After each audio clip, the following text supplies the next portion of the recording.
Many people said, in fact, I guess we could say, almost all people said, that criminal justice reform would never pass. But we came together as a group, we worked across party lines, and we got it done. Overcrowded prisons and lack of rehabilitation programs are just a couple of the issues which have plagued the U.S. federal prison system for decades. But on December 21st, 2018, President Trump signed the First Step Act into law, making the bipartisan dream of criminal justice reform officially a reality. I'm Bailee Byers, and you're watching episode 9 of Promises Made, Promises Kept.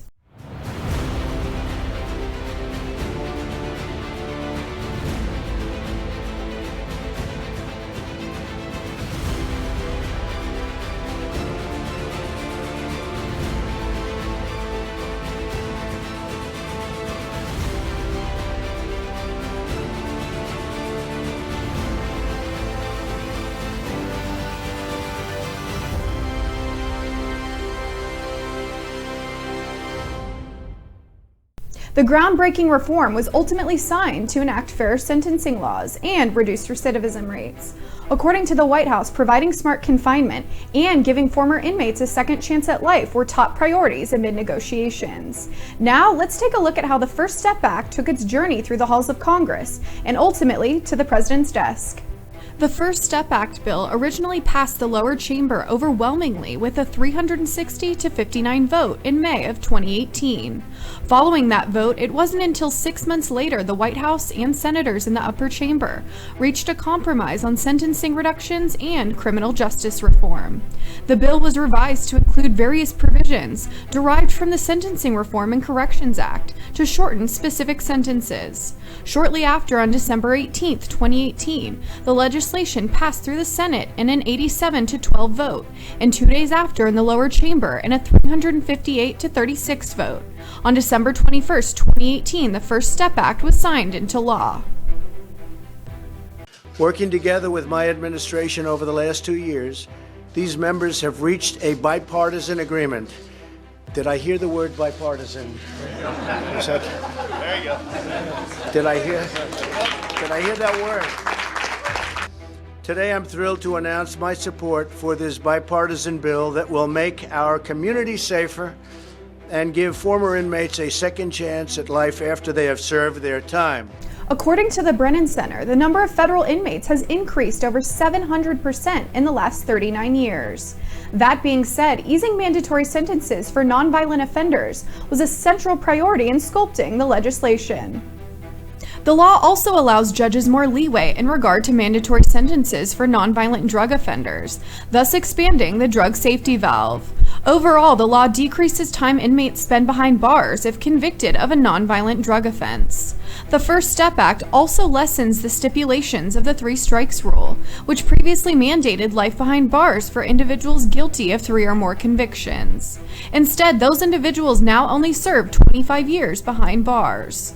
Federal prisoners are now permitted additional good time credit per year, expanding that number from 47 days to 54 days. According to the FirstStepAct.org, the move will save American taxpayers around $40 million while allowing prisoners early release.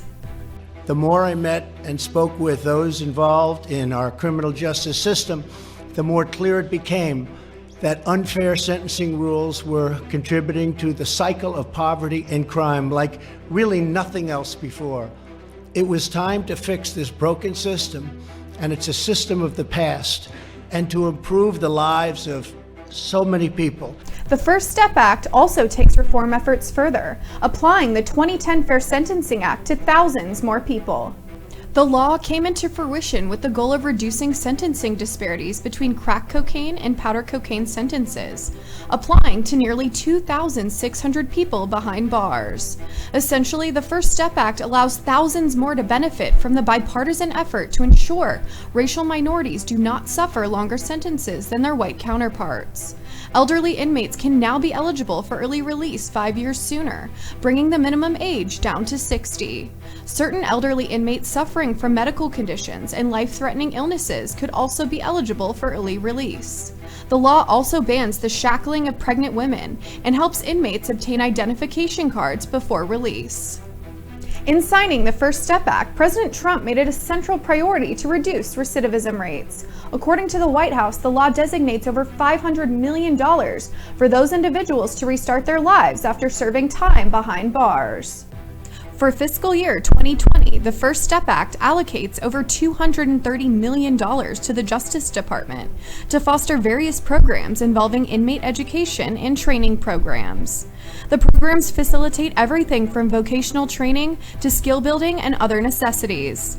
It facilitates partnering between nonprofits, faith-based groups, and other organizations to ensure former inmates have access to the necessary tools amid the transition.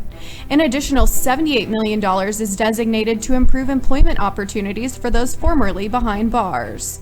In addition, $28 million is allocated specifically for Pell Grants, allowing those who served their time to pursue a path of higher education. As of April 2019, over 500 federal inmates had been released under the First Step Act, and that number is only expected to spike. Nashville native Matthew Charles was one of the first prisoners to be released under the First Step Act. Federal prosecutors said after the law was enacted, they were able to reduce his 35-year sentence for selling crack cocaine, ultimately leading to his release. Upon his release, he was able to travel to the nation's capital to personally thank President Trump, Ivanka Trump, Jared Kushner, Vice President Pence, and lawmakers on Capitol Hill who championed for the legislation. Other prominent names include Alice Johnson, Troy Powell, Gregory Allen, and April Johnson, all of which were released under the new law's provisions. Thanks for watching. Right Side Broadcasting runs on your donations and your support. If you're interested in donating, you can do that through PayPal, Patreon, or rsbnetwork.com/donate. To learn more about Promises Made and Promises Kept, check out www.promiseskept.com.